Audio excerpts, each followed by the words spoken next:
I now give the floor to the permanent representative of the United States. Thank you, Mr. President. Commissioner General Lazzarini, Executive Director Russell, and Director Doughton, I want to express my heartfelt gratitude to you and your teams for the courageous work done by you under the most difficult circumstances. Humanitarian actors have stepped up, as they always do, to try and save lives in the midst of the humanitarian crisis in Gaza. This work is heroic, but tragically, it comes with great risk. We mourn the more than 60 UN staff who've been killed in Gaza since the start of this conflict. The lives of UN personnel must be protected. The lives of humanitarian workers must be protected. The lives of journalists must be protected.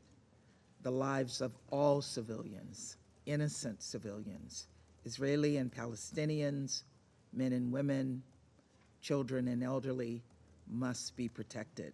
There's no hierarchy when it comes to protecting civilian lives. A civilian is a civilian is a civilian. Colleagues, it's been 3 weeks since Hamas killed more than 1,400 innocent civilians and took more than 200 people hostage.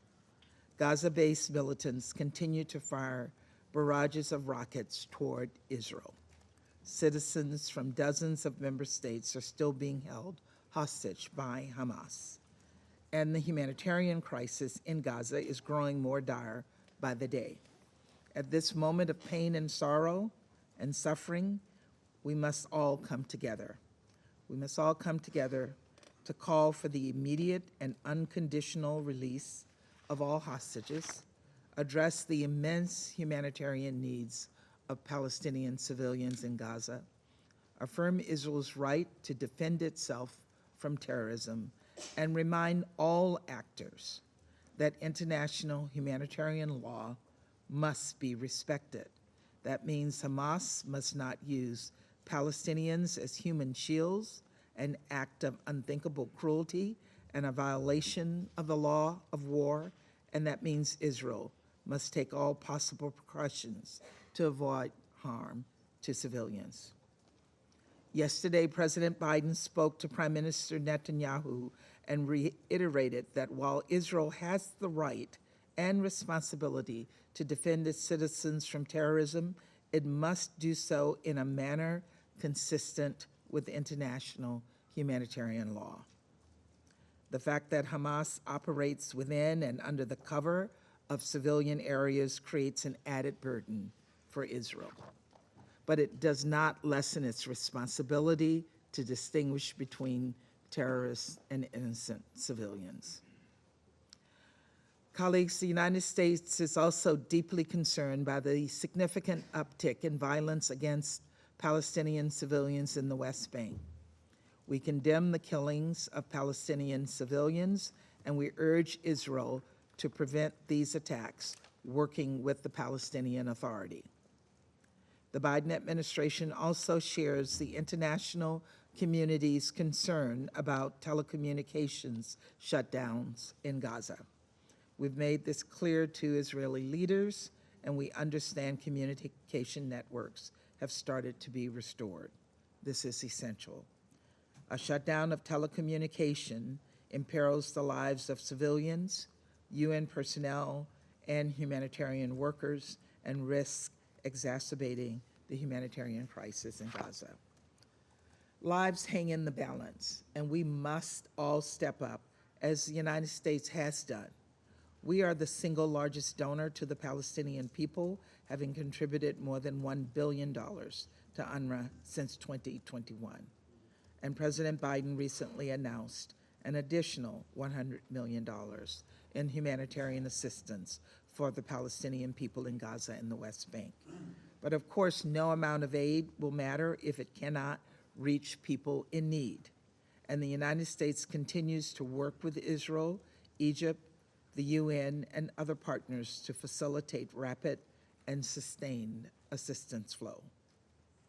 Food, fuel, water, medicine, and other essential services must be restored. And while the number of trucks entering Gaza continues to increase, it is not nearly enough.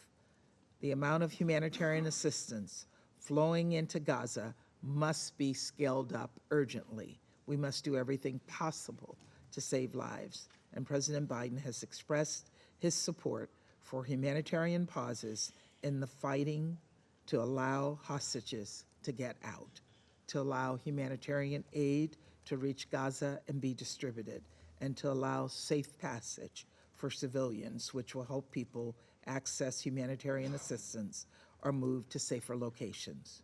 We also continue to urge all member states to work to prevent any spillover of the crisis.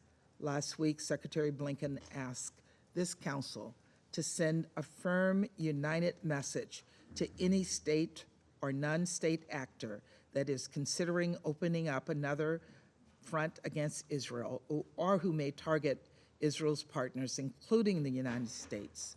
Don't. This is a matter of international peace and security, and this council must speak out.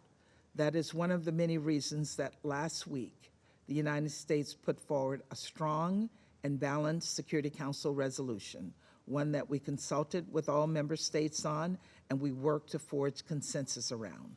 This resolution received the support of the majority of this council, but Russia and China blocked its adoption. Following this veto, action moved to the General Assembly, where member states were asked to vote for a resolution that was grossly one-sided and was missing two key words, Hamas and hostage. These are deliberate omissions that give cover and empower Hamas's brutality. During the emergency special session, we also heard a few member states implicitly endorse Hamas's acts of violence, and I was frankly shocked and appalled. It is outrageous and it must be called out. It is unconscionable that Hamas's actions are not condemned by the General Assembly. Colleagues, as I've said before, the United States will continue to engage with any council member, with any member state that is committed to adopting a strong and balanced resolution. But any council product must support direct diplomacy efforts that can save lives and advance the prospects of a more peaceful and secure future for the region.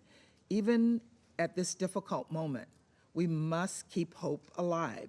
We must work toward a brighter future, a future where Israelis and Palestinians have equal measures of security, freedom, justice, opportunity, and dignity, a future where Palestinians realize their legitimate right to self-determination and a state of their own, a future where two democratic states, Israel and Palestine, live side by side in peace.